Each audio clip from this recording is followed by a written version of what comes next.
ठीक आहे. आता नेहमीप्रमाणे तुम्ही हे पाठ करायचं. Polar form Z is equal to R cos theta plus I sine theta. Exponential form म्हणजेच Euler's form Z is equal to R into E I theta where R is modulus R is equal to root of A square plus B square. आणि R असंच काढतात आणि theta काढण्याचे 4 पद्धती आहेत. First quadrant मध्ये theta is equal to tan inverse B by A. Second quadrant मध्ये pi by येतो. Theta is equal to pi plus tan inverse B by A. Third quadrant is equal to theta is equal to pi plus tan inverse B by A. आणि fourth quadrant मध्ये theta is equal to 2 pi plus tan inverse B by A. हे पाठच करायचंय तुम्ही किंवा screenshot मारून घ्या, वहीमध्ये लिहून घ्या फॉर्म्युलांच्या लिस्टमध्ये. हे तुम्हाला पाठ झालं पाहिजे. आता एक्झाम्पल थोडेसे मोठे असणार आहेत त्यामुळे मी हे पुसीन पण हे पुसण्याआधी तुम्ही पाठ करून घ्या कारण एक्झाम्पल थोडेसे मोठे असणार आहेत. ठीक आहे. हा त्यामुळे आधी लिहून घ्या, पाठ करा, मी पुसणार आहे. ठीक आहे. लिहून घ्या. क्वेश्चन 4 मधला क्वेश्चन आहे. Next question. Express the following complex number in polar form and exponential form. Exercise तिसराच होता आपला कॉम्प्लेक्स नंबरचा. ठीक आहे. लिहून घ्या. 1/1 प्लस आय. 1/1 plus I. काल मी होमवर्कला तुम्हाला फक्त 1 प्लस आय दिले. आज 1/1 प्लस आय. 1/1 plus I. आता सोडूया. आता इथं डिव्हिजन कॉम्प्लेक्स नंबरची डिव्हिजन कशी करतो. z is equal to 1/1 plus i. हा अजून कॉम्प्लेक्स नंबर नाहीये. त्याला कॉम्प्लेक्स नंबरच्या फॉर्म मध्ये आणायचं. हा आता कॉम्प्लेक्स नंबरच्या फॉर्म मध्ये आणण्यासाठी त्याला दोन्ही साईडने कशाने गुणतो आपण. 1 मायनस आय आणि 1 मायनस आय याच्या कॉन्जुगेट ने गुणतो. आता 1 into 1 minus i 1 minus i. खालच्या साईडला a plus B into a minus B. a plus B into a minus B is equal to a square minus b square. Then 1 square minus i square. हा मग z किती आहे ना 1 minus i. 1 i square ची value किती असते -1. कारण i स्क्वेअर इज इक्वल टू -1 हे विसरायचं नाही. ठीक आहे. मायनस मायनस प्लस झालं. z is equal to 1 minus i. 1 plus 1 2. इथं 1 प्लस 1 2 येणार. z is equal to 1 minus i by 2. म्हणजे z काय झाला तुमचा हा 1/2 मायनस आय बाय 2. मग कॉम्प्लेक्स नंबर कसा होणार. z is equal to 1/2 plus minus 1/2 into i. असं झालं कॉम्प्लेक्स नंबर. आता ह्याच्यामध्ये मी फक्त प्लस घेतोय. हे 1/2 प्लस करून मायनस आय टाकलाय. मायनस 1/2 आय बाहेर घेतलाय. कॉम्प्लेक्स नंबर व्यवस्थित लिहून घ्यायचा. त्याच्यापुढे हे एक्सपोनेन्शियलचे फॉर्म्युले आहेत. हे काही तुम्हाला एवढे इम्पॉर्टंट नाहीये. आपल्याला झेड हे इम्पॉर्टंट आहे. Comparing z is equal to a plus B i. a ची व्हॅल्यू 1/2 आणि b ची -1/2. हा आतापर्यंत कसं होतं एक्झाम्पल मध्ये तुम्हाला a आणि b ची व्हॅल्यू मिळू द्या. आता थोडस रॅशनलायझेशन करून तुम्हाला a आणि b ची व्हॅल्यू काढावं लागणार आहे. तुम्हाला a आणि b फाइंड करायचं असल्यामुळं तुम्हाला 1 मार्क वाढवलेला आहे. लक्षात आलं. हा आता मॉड्युलस काढायचं आहे. नाव modulus of z is equal to r is equal to root of a square plus b square. r is equal to root of 1/2 चा स्क्वेअर प्लस मायनस 1/2 चा square. r is equal to root of 1/4 plus 1/2. r is equal to root of 2/4. 2 बाहेर येत नाही तेव्हा ते √2 राहणार. 4 बाहेर येणार का होणार 2. म्हणजे r कसा आहे आता हे मला पुसावं लागणार आहे. तुम्हाला मगाशी सांगितलं मी हे लिहून घ्या. थोडेसे आजचे एक्झाम्पल थोडेसे मोठे आहेत.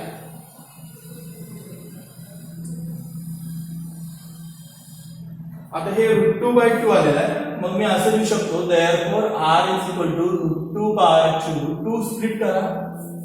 r इज इक्वल टू √2 म्हणजे √2 into √2 √2 cancels. r is equal to 1/√2. आता हे तुम्हाला r मिळालेलं आहे. आपल्याला पोलर फॉर्म आणि एक्सपोनेन्शियल फॉर्म किंवा आयलर फॉर्म काढायचा आहे. नाव आर्ग्युमेंट नाव पॉइंट कुठला आपला AB 1/2 मायनस 1/2 म्हणजे पॉइंट लाईज ऑन कुठला क्वाड्रंट आहे ना. Point lies on fourth quadrant. Fourth quadrant काय ना तुम्हाला मी सांगितलेलं आहे फोर्थ क्वाड्रंट मध्ये व्हॅल्यू काय ती फर्स्ट क्वाड्रंट मध्ये पॉइंट काय असतो प्लस प्लस सेकंड क्वाड्रंट मध्ये मायनस प्लस कारण ते X axis negative Y axis positive X axis negative Y axis negative negative negative आणि positive negative fourth quadrant theta is equal to 2 pi plus tan inverse b by a theta is equal to 2 pi plus b किती आहे minus 1 by 2 by a 1 by 2 theta is equal to 2 pi plus tan inverse 1 by 2 cancel minus 1 minus बाहेर घेऊ शकता 2 pi minus tan inverse 1 आता tan 1 किती डिग्रीला असते 45 आणि 2 pi म्हणजे किती पाय म्हणजे 180 180 2 पाय म्हणजे 360 मायनस tan 1 किती आहे 45 किती आलं 315 त्याचे रेडियन मध्ये कन्वर्ट करा तुम्ही कन्वर्ट करावं लागणार तुम्हाला किती ते रेडियन मध्ये मी करून देऊ तुम्हाला इकडे बघा रेडियन मध्ये कन्वर्ट केल्यानंतर 315 into 1 डिग्री 1 डिग्री म्हणजे काय असतं पाय बाय 180 5 ने भाग जातोय 5 ना किती पंची 13 63 पाय बाय 36 9 न जातोय 7 पाय बाको and therefore polar form काय येणार आहे polar form z is equal to r cos theta plus I sin theta z is equal to r किती आलं 1/2 r ची व्हॅल्यू पाठ लक्षात ठेवा r ची व्हॅल्यू 1/2 आलेली आहे आणि थीटा किती आला 7 pi by 4 then cos 315 plus I sin 350 आता जे पहिल्या लेक्चरला नव्हते त्याने असंच ठेवलं तर चालतंय किंवा कन्वर्ट कसं करणार 315 म्हणजे 7 pi by 4 1/2 cos 7 pi by 4 plus I sin 7 pi by 4 समजलं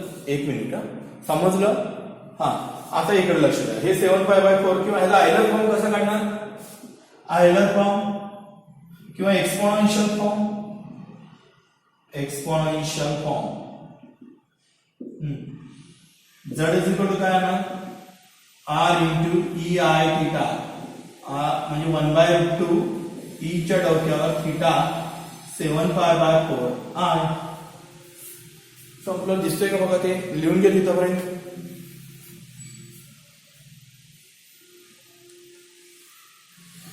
ठीक आहे मी थोडस काय म्हणलंय आजचे एक्झाम्पल कालच्या एक्झाम्पल पेक्षा थोडेसे आजचे एक्झाम्पल्स मोठे 4 मार्काचे फक्त मार्क्स वाढलाय कुठं तिथं कॉम्प्लेक्स नंबर दिलेला नव्हता तुम्ही तो कॉम्प्लेक्स नंबर कन्वर्ट करावा लागत होता आणि कन्वर्ट केल्यानंतर एएनबी काल डायरेक्ट तुम्ही एएनबी केलेला आज तुम्हाला कन्वर्ट करून एएनबी काढायला लागलेला आहे त्यामुळे काही प्रॉब्लेम्स नाहीये आणि तुम्ही ते सोडवू शकता ओके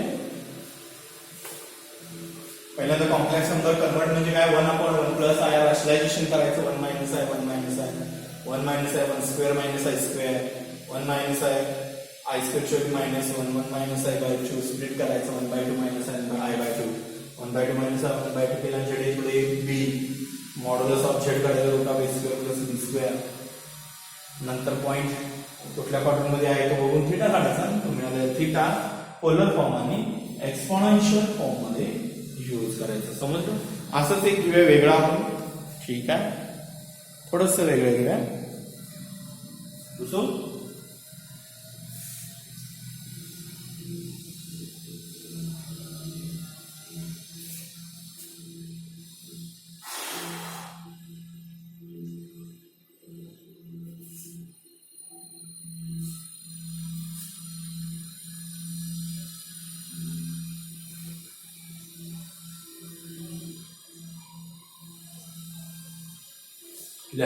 नेक्स्ट इथं पण 4 मार्कला विचारणार पण कॉम्प्लेक्स नंबर दिलेला नाही तुम्हाला तो कन्वर्ट करावा लागणार 1 + 2r अपॉन 1 - 3r म्हणजे कॉम्प्लेक्स नंबरची डिव्हिजन दिलेली आहे तुम्हाला कॉम्प्लेक्स नंबर काढून ए आणि बी काढावा लागणार आणि मग तुमचा मॉड्युलस मग आर्ग्युमेंट मग पोलर फॉर्म आणि मग एक्सपोनेन्शियल फॉर्म. ठीक आहे. आता solution z is equal to काय आपला z is equal to 1 plus 2i आणि 1 मायनस 3i. आता आपण सॉल्व करूया. याचं रॅशनलायझेशन करायचं. रॅशनलायझेशन कसं करायचं? z is equal to 1 plus 2i आणि 1 मायनस 3i गुणताना 1 प्लस 3i आणि 1 प्लस 3i बनायचा. ठीक आहे. z is equal to 1 plus 2i आणि 1 प्लस 3i यांच्यात गुणाकार करूया. 1 into 1 1 into 3i 3i 2i into 1 2i 2i into 3i 6i square. आणि आपण a plus b a minus b a plus b a minus b a square minus b square a square म्हणजे 1 square minus b square म्हणजे 3i चा square. z is equal to 1 plus 3i plus 2i 5i 6i square i square ची value किती असते? minus 1 1 चा square 1 3 चा square minus 9i square 3 चा square 9i square. मग किती येणार z? 1 plus 5 minus 6 1 minus 9 minus 1 i नसणारे पुढे घ्या. तुम्हाला z व्यवस्थित मिळेल. z is equal to 1 minus 6 plus 5i and 1 plus 9. z is equal to 5 plus minus 5 plus 5i. 1 minus 6 minus 5 upon 10. Z is equal to minus 5 by 10 plus 5 by 10i. Z is equal to minus 1 by 2 plus 1 by 2i. Z is equal to comparing z is equal to a plus bi. Therefore a ची value किती आहे? minus 1 by 2 and b ची value 1 by 2. तुम्हाला लक्षात येते का हे? आता कॉम्प्लेक्स नंबर तयार केला आहे तर रॅशनलायझेशन करून पहिला एक्सरसाइज बघा कॉम्प्लेक्स नंबरचा. तर रॅशनलायझेशन करून कॉम्प्लेक्स नंबर तयार करायचा आणि मिळालेल्या कॉम्प्लेक्स नंबर वरून आपण कोण काढलाय? a आणि b काढलेला आहे. आता नाव मॉड्युलस करून घ्यायचा. Modulus of z z Jodo r Jodo Jodo then minus 1 by 2 चा square plus 1 by 2 चा square is equal to 1 by 4 plus 1 by 4 r is equal to root 2 by 4. म्हणजे r किती आला? root 2 by 4 म्हणजे किती? r is equal to 1 by root 2 म्हणजे r root 1 ची value 1 by root 2. आता आर्ग्युमेंट कडे मगाची किती व्हॅल्यू? आर्ग्युमेंट जरा बघूया. नाव आर्ग्युमेंट किंवा एम्प्लिट्यूड किंवा आर्ग्युमेंट एक शब्द आहे. थीटा इज इक्वल टू हा पॉइंट चेक करायला पॉइंट कुठल्या मॉडेल मध्ये येते बघा? Point A minus 1 by 2 1 by 2 minus plus second quadrants. Therefore point lies on second quadrants. आता सेकंड क्वाड्रंट मध्ये असल्यामुळे थीटा काय असणार? Pi plus tan inverse b by a. b किती आहे? 1 by 2 आणि खाली minus 1 by 2 cancel minus 1. Theta is equal to pi plus tan inverse minus 1 minus बाहेर येऊ शकतो. Theta equal pi minus tan inverse 1 1 म्हणजे किती डिग्री? 45 डिग्री आणि पाय हे करा मायनस 45 पाय म्हणजे किती? 180 135. किंवा तुम्ही असं पण करू शकताय pi minus pi by 4 for pi minus pi by 4 theta is equal to 3 pi by 4 3 pi by 4 radian मध्ये कन्वर्ट करू शकताय किंवा तसंच ठेवलं तरी चालतंय. 3 pi by 4 3 pi by 4 into 1 radian 3 pi by 4 1 radian म्हणजे किती? 180 बाय पाय पाय पाय कॅन्सल 3 into 180 चे 4 4 ने 180 ला भाग जातोय 45 करेक्ट 45 3 जा 135. कसंही केलं तर 135 इथे डायरेक्ट जरी तुम्ही केला 180 मायनस 45 तर 135 जातं. मी हे रेडियन वरनं डिग्री केलंय किंवा तुम्ही डिग्रीवरनं रेडियन करू शकता, कसंही करा. त्याला पण चला डिग्रीवरनं रेडियन करून बघा आणि तुम्ही पोलर फॉर्म आणि कार्टेशियन फॉर्म काढा. पोलर फॉर्म मध्ये इथे किती येणार 135 येतो. आर ची व्हॅल्यू 30 येते. क्वाड्रंट मात्र दुसरा आहे ना, दुसरा क्वाड्रंट 180 जात असतो, लेस दॅन 180. म्हणजे इथं काय ना 3 पाय बार, इथं 3 पाय बार आणि आयलर फॉर्म काय होतो क्वाड्रंट नंबर 2 135 लिहून काही अवघड नाही. जसं तुम्ही मागे सोडवले तसंच आयसोलेशन करायचं. कॉम्प्लेक्स नंबर काढायचा, पॉईंट कुठल्या क्वाड्रंटमध्ये येते त्याप्रमाणे आर्ग्युमेंट वापरायचं, संपलं. आणि शेवटी कन्वर्ट करताना डिग्री किंवा रेडियन असं कन्वर्ट करून सोडवा. एक तर डिग्रीमध्ये सोडवा, रेडियन दोन्हीमध्ये सोडवलं तर चांगलंच आहे, काय प्रॉब्लेम्स नाही. लिहून घ्या.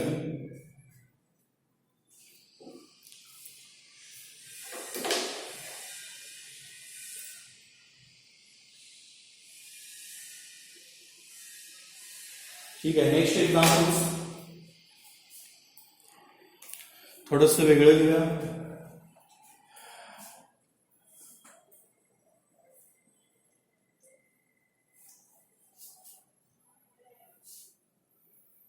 एक होमवर्क घ्या, तुम्हाला सोपं देतो होमवर्कला.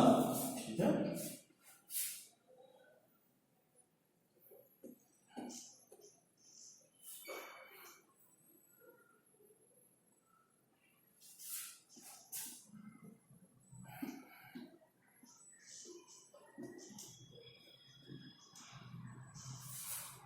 होमवर्कला घ्या, होमवर्कला.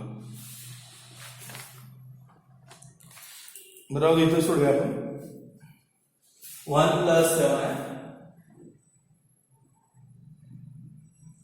होमवर्कला घेताय घ्या, सोपं देतो. 1/2 + √3/2 आहे. होमवर्कला घ्या. डायरेक्ट ए एन बी दिले, तुम्हाला रॅशनलायझेशन करावं लागणार नाही. डायरेक्ट ए एन बी आहे. ए 1/2 येतो, बी √3/2 येतो. डायरेक्ट करून सोडवायचं. ठीक आहे. Next, express the following complex number in polar form. खालील कॉम्प्लेक्स नंबर पोलर फॉर्म मध्ये द्या आणि सॉल्व करा. 1 + 7i 2 - i चा होल स्क्वेअर. 4 मार्काचा एक्झाम्पल आहे, बुक मधलंच आहे, बुकच्या बाहेरचं घेतलेलं नाहीये आपण. हा, आता त्याला झेड म्हणायचा. z = 1 + 7i 2 - i चा square. z = 1 + 7i a - b चा स्क्वेअर. a - b चा स्क्वेअर एक्सपांड करा. a² - 2ab + b² नाही का. a² म्हणजे 2² - 2ab 2i + b² म्हणजे i². z = 1 + 7i 2 चा स्क्वेअर 4 - 4i i² ची व्हॅल्यू -1. z = 1 + 7i 4 - 1 3 - 4i. आता याच्यात परत रॅशनलायझेशन केलं पाहिजे. रॅशनलायझेशन कसं करणार. 1 + 7i आणि 3 - 4i इंटू 3 + 4i आणि 3 + 4i. आता या दोन ब्रॅकेट मध्ये गुणाकार आणि या दोन ब्रॅकेट मध्ये गुणाकार. मगाशी इथं होतं एवढे एक्झाम्पल वाढलेलं आहे, ते पुढे सोडवायचे. आम्ही 4 मार्काला पडणार. वरच्यांचे कॅल्क्युलेशन करूया. z = 1 + 7 आणि 3 + 4i ला बना.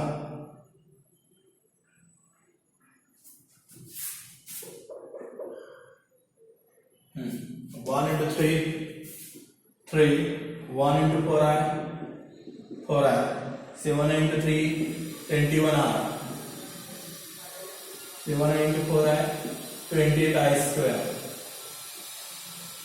ठीक आहे. खाली मात्र a - b + b a² - b², then 3² - 4i². खाली मात्र हाच फॉर्म्युला वापरायचा आपण. a - b a + b a² - b² नाही का. हा, आता z =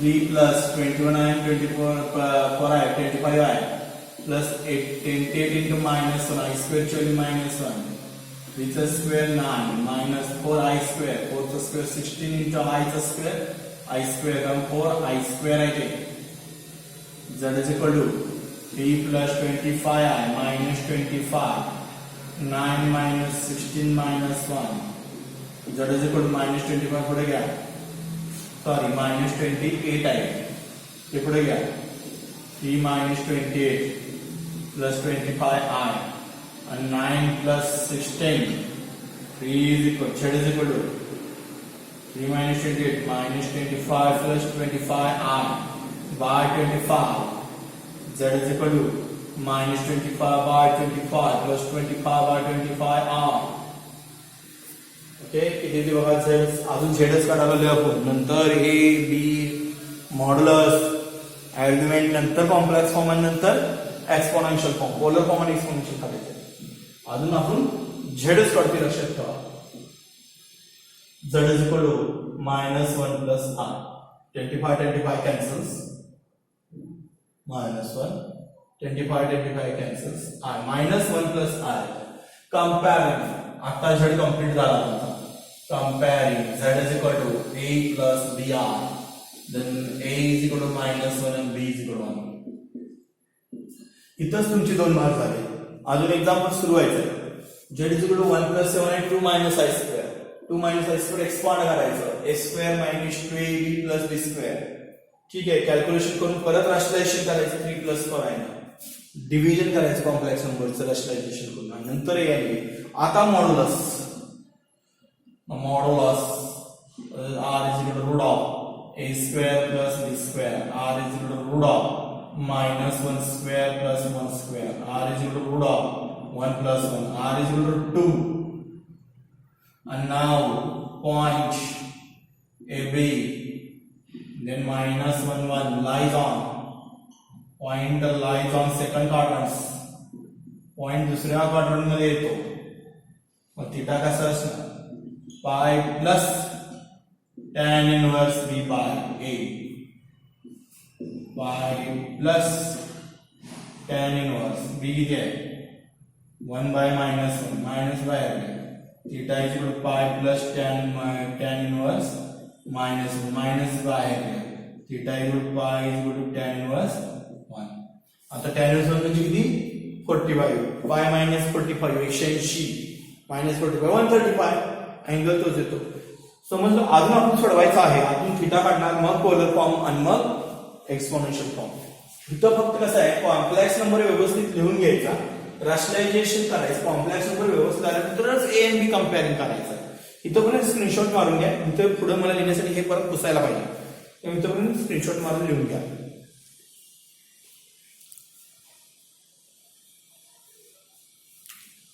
हा आता पाय मायनस टॅन इनवर्स एकच वस्तू साईड मी हा आता थीटा कसा ना पाय मायनस टॅन इनवर्स 45 येणार ना मग तुम्ही आधी डिग्री मध्ये सोडवा किंवा रेडियन मध्ये काही फरक पडत नाही आपण आधी डिग्री मध्ये सोडूया 180 मायनस 45 135 आणि परत रेडियन मध्ये कन्वर्ट करून घ्यायचं 1 डिग्री म्हणजे किती पाय बाय 180 5 ने भाग जातोय किती 135 5 35 27 536 फाइंड घालवलेलं आहे बघा तुम्ही साईडला फाइंड घालवलं 87 ते 180 ला पण फाइंड घालवा आलं का 36 87 9 ने घालवा 3 5 संपलं आता थीटा मिळाला आता तुम्हाला काय काढायचंय मॉड्युलस आणि सॉरी पोलर फॉर्म आणि कॉम्प्लेक्स पोलर फॉर्म आणि exponential form therefore polar form कसा काढणार therefore polar form r z is equal to r cos theta plus I sin theta z r किती आला आपला √2 cos theta किती आलाय 3 pi by 4 म्हणजे 135 प्लस I sin 135 हे 135 मध्ये जरी केलं तरी चालेल. देन √2 कॉस रॅडियन मध्ये लिहिणार असलं तर 3π/4 प्लस I sin 3π/4. आणि एक्सपोनेन्शियल फॉर्म हा खूप महत्वाचा फॉर्म आहे. एक्सपोनेन्शियल फॉर्म जे r into e g theta r into e g theta म्हणजे किती 3π/4. हे लिहून घ्या. 4 मार्काचे एक्झाम्पल आहे. पहिला कॉम्प्लेक्स नंबरच व्यवस्थित करायला वेळ लागतो आणि नंतर काही अवघड नाहीये. नंतर आपण नेहमीप्रमाणे एबी काढू, मॉड्युलस आर्ग्युमेंट काढू, पोलर फॉर्म आणि एक्सपोनेन्शियल फॉर्म मध्ये वापरायचं. किती इझी आहे, फक्त प्रॅक्टिस करा. ठीक आहे, प्रॅक्टिस करा, तुम्हाला काही प्रॉब्लेम येणार नाही. ओके, तुम्ही होमवर्कला लिहून घ्या. बघा शकते का, सोपं देतो. 1/√2 प्लस 1/√2 r. उलट इथं काही रॅशनलायझेशन करावं लागणार नाही, तुम्ही डायरेक्ट सोडवू शकताय. ओके, ठीक आहे. आता ह्याच्या पुढचे एक्झाम्पल आहेत ते पुढच्या लेक्चरला. पुढच्या लेक्चरमध्ये कसं आहे, पोलर फॉर्म आणि एक्सपोनेन्शियल फॉर्म वरनं कॉम्प्लेक्स फॉर्म आणायचा आहे. आपण पुढच्या लेक्चरला